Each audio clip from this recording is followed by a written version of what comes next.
Pemirsa kembali, terima kasih kerana terus setia bersama dengan BIS Malaysia TV1. Saudara, Pantai Timur, khususnya negeri Kelantan, dilihat terus membangun dengan pelbagai projek pembangunan di bawah selian kerajaan pusat maupun syarikat tempatan.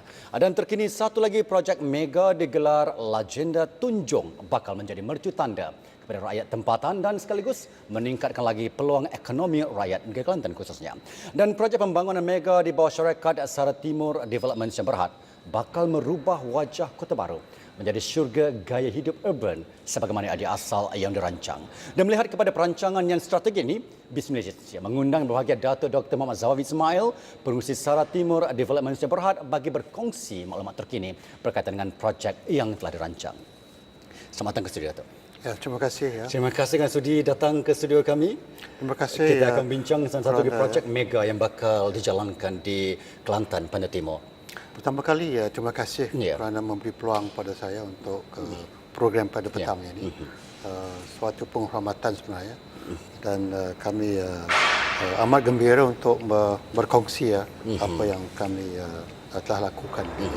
Dan bagi warga BIS juga, terima kasih kerana sudi melapangkan waktu bersama kami. Dan sebelum itu, mungkin ada di kalangan penonton setia BIS Malaysia di luar sana ingin mengetahui seberingkas secara bagaimana Datuk boleh melibatkan diri dalam bidang keusahawan ini. Dikatakan latar belakang yang beza sebenarnya. Saya ini datang sebenarnya, walaupun keluarga saya memang dalam bisnes pada asalnya dan saya dari kecil lagi membantu bapa dalam urusan bisnesnya. Beliau mempunyai sebuah toko buku dan pengedar akhbar. Dan dari kecil saya sudah berkecimpung. Tetapi nasib saya ini mungkin berbeza sedikit mungkin dengan bapa saya. Saya terjerumus begitulah dalam bidang akademik.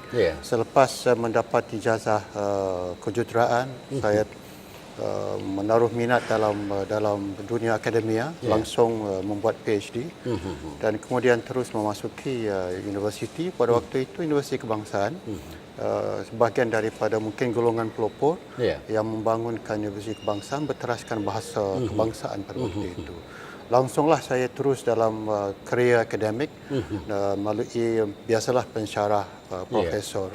Dan akhir sekali saya menjawat jawatan Naib Chancellor yang pertama di Universiti Malaysia Sarawak. Saya lah merupakan pelopor bagi Universiti Malaysia Sarawak. Satu pencapaian dalam bidang akademik sebenarnya atau itu?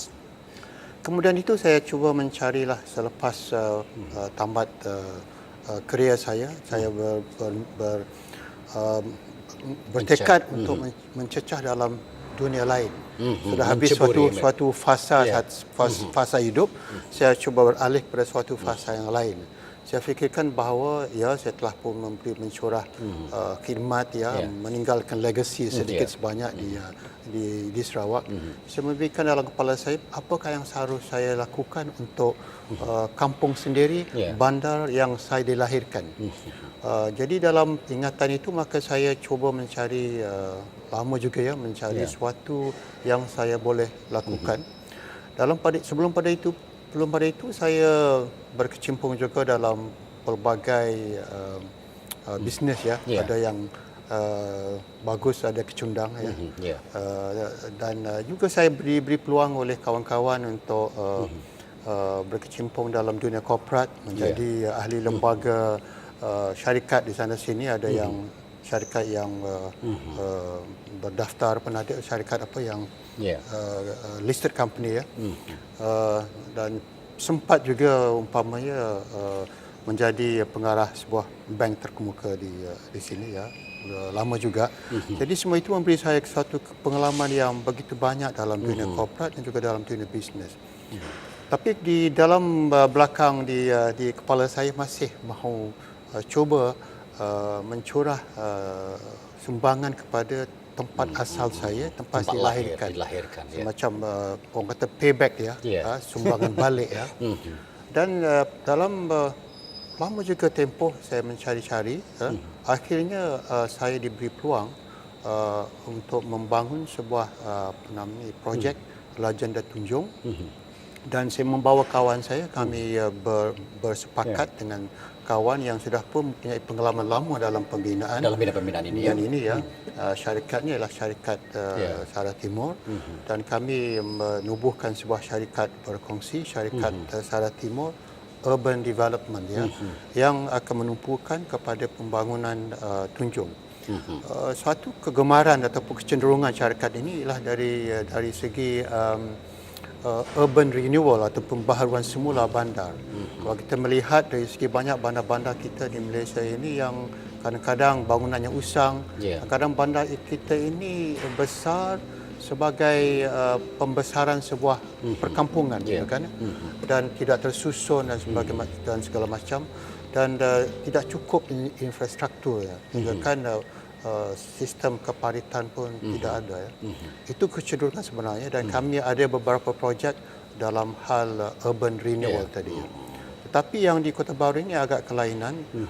Kami mengambil sikap bahawa kami ingin membawa kemodenan, moderniti kepada pembangunan masyarakat tempatan, dan suatu peluang untuk mengubah minda dan meminda juga gaya hidup, ya, supaya ialah kebanyakan orang kita sekarang ini sudah ke sana ke sini dan sudah dapat menikmati keadaan cara membeli belah secara moden, dan saya rasa sudah sampai pada waktunya sebuah bandar seperti Kota Baru ini menerima pembangunan yang berbentuk moden. Satu transformasi dari segi pembangunan itu berlaku.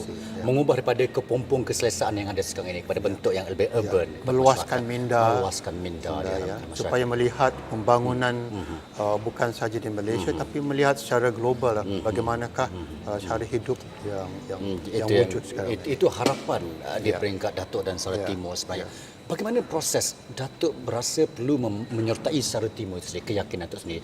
Adakah disebabkan oleh Sarawak Timur itu memang sudah sedia dalam keadaan saya pun memilih kawan juga, ya. Ya. Bukan seharusnya memilih sesiapa saja menjadi rakan saya. Dan saya telah melihat, dan saya telah lama sebenarnya bersama dengan syarikat ini. Syarikat ini asal dari Sarawak. Ya, kemudian pindah ibu pejabatnya di Kuala Lumpur, ya. Dan banyak projek-projek yang telah pun dilakukan oleh syarikat ini. Rekodnya memang bagus, ya. Itu ya, kalau kita lihat kepada website yang ada dan juga pelbagai respon daripada forum dan sebagainya. Sarawak Timur memang antara syarikat yang begitu ampuh dan juga maju dengan pelbagai projek mega. Iya, sudah jelas, ya. Mempunyai rekod yang begitu baik sekali. Kalau kita melihat di Sabah, projek Sutra Harbour, projek Sandakan Harbour Square yang telah pun menjadi ikon pembangunan di Sabah. Dan di Sarawak apatah lagi banyak bangunannya, misalnya Stadium Sarawak itu sendiri yang telah pun dibinakan oleh syarikat ini juga. Dan di Kuala Lumpur sudah pun banyak projek-projek yang telah dan akan menjadi ikon pada pembangunan Kuala Lumpur sendiri. Di Sentral misalnya sudah ada 3 projek di situ yang dibangunkan ataupun dibina oleh syarikat Sarawak Timur ini. Melihat kepada keadaan senario ekonomi masa kini, Datuk, ya, kegawatan ekonomi global, tempiasnya sampai ke Malaysia, dan Sarawak Timur masih lagi kukuh dengan pelbagai projek mega, strategi yang ada di sebalik. Ya, kita harus memilih juga, ya, bukan menerima setiap projek yang ada. Kita harus memikirkan tentang risikonya, tentang di mana datangnya kewangan untuk membina ini. Ini mungkin Datuk, tips yang diperlukan oleh usahawan kita luar sana. Pemilihan, kriteria pemilihan satu projek. Apa yang Sarawak Timur laksanakan untuk memastikan agar projek itu benar-benar berjaya dan memulangkan hasil? Kita harus melihat tentang viability projek itu sendiri, melihat dari manakah misalnya misalnya dari segi projek Tunjong sekarang lagi ada Tunjong. Kita harus mengkaji tentang pasaran, viability-nya, kebolehan pasarannya. Dan bukan kata kita terus begitu saja, tapi kita sendiri membuat suatu kajian tentang sama ada boleh atau tidak, ya. Dan kita sudah meningkat keyakinan kita, ya. Terutama sekali dari segi lokasi projek ini yang tidak jauh dari sempadan negara jiran.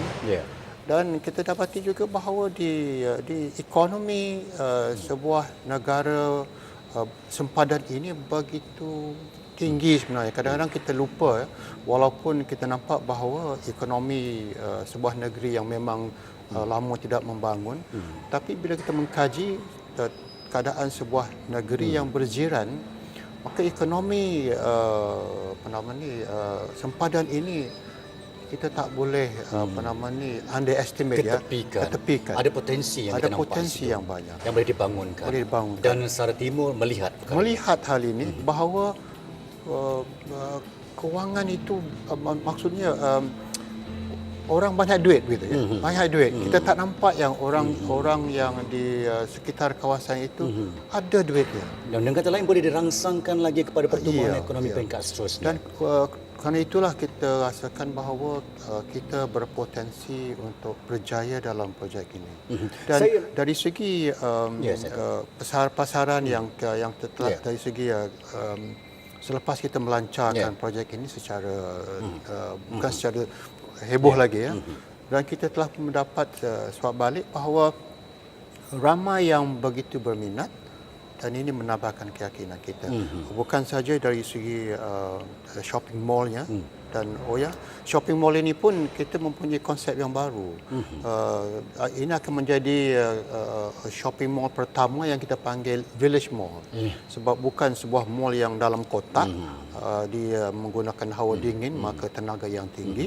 Kita menggunakan konsep secara terbuka, bersantai sambil membeli gelap. Ya. Dan masih dapat menyedup udara yang asli dengan gitu ya. semestinya mengekalkan elemen budaya di Kelantan sini. Dan walaupun kita seluas lebih kurang 9 ekar village mall ini, konsepnya supaya bebas daripada kenderaan. Semua kenderaan akan diletak di lower ground, bahagian bawah, paras bawah.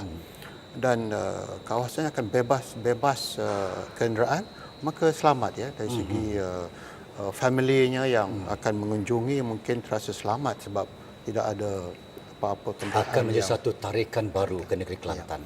Dan saya fikir konsep ini akan diterima ramai saya rasa dan akan menjadi popular. Tapi kita rasakan bahawa walaupun kita mempelopori konsep ini, tapi kita yakin bahawa kita akan menjadi mendahului dari segi idea dengan perancangan. Saya lihat ada unsur perpaduan dan konsep Malaysia di situ. Bila membeli belah bersantai bersama dengan masyarakat setempat dan keadaan yang luas tanpa ada gangguan kenderaan, perasaan selamat itu akan wujud dan di kita kalangan. sudah pun memikirkan bahawa setiap jalan dalam suatu village mall ini mempunyai temanya.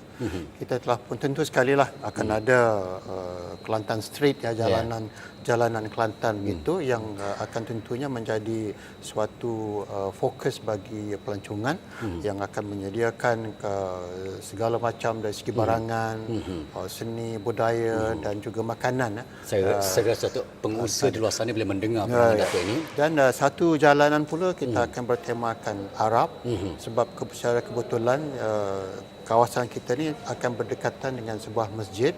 Maka tentu sekali kalau kita ada suatu jalanan Arab yang kita boleh membawa masuk sedikit sebanyak unsur-unsur makanan Timur Tengah dan demikian. Ini seperti taman tema.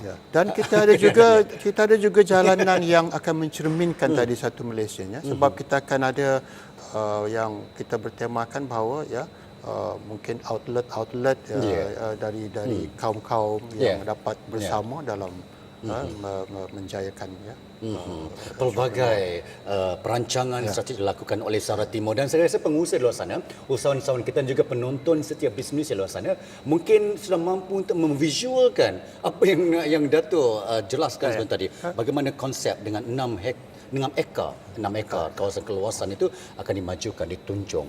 Dan inilah kali pertama suatu perancangan yang sepadu integrated sebab kita satu masalah dari kebanyakan bandar kita ini di Malaysia ini kadang-kadang dia membesar kerana kampung-kampungnya menjadi besar dan sukar untuk kita mencari suatu kawasan yang luas bagi membangun secara sepadu dengan segala infrastruktur. Malah Bandar Kota Baru ini malang juga sebab tidak mempunyai suatu infrastruktur yang lengkap. Longkangnya tidak ada, keparitannya begitu berkurangan ya. Dan kita telah sekarang projek ini akan boleh katakan sustainable ya sebab kita menjaga supaya kebersihan itu berlaku, dijagakan dengan secara pengurusan yang baik. Ya. Perancangan yang strategik. Airnya akan dijaga supaya tidak longkang-longkangnya, Dengan paritannya kebersihan akan dan juga dari dijaga. aspek kesejahteraan Dan pengguna kita juga masyarakat. harus menjaga kadang-kadang kelimpahan air yang akan membanjiri. Itu pun kita Itu keprihatinan yang ditunjukkan oleh Syarikat Sara Timur dalam pembangunan projek Lagenda Tunjung. Dan kita harapkan warga bisnes Malaysia mengharapkan semoga Lagenda Tunjung akan terus sukses dan mampu dibesarkan lagi, membawa sesuatu manfaat yang berguna kepada rakyat negeri Kelantan khususnya dan kepada pertumbuhan ekonomi Malaysia. Terima kasih. Datuk. saya menjemput penonton untuk melayari website kita Di layar Lagenda Tunjung. Lagenda Tunjung. Terima kasih Datuk sekali lagi atas kesudian berkongsi Terima kasih. maklumat petang ini. Saudara, setakat ini saja Bis Malaysia untuk petang ini. Jumpa lagi esok. Dan sama salam bahagia dari saya Ghazali Tai dan salam usahawan untuk penonton setia Bis Malaysia. Jumpa lagi esok.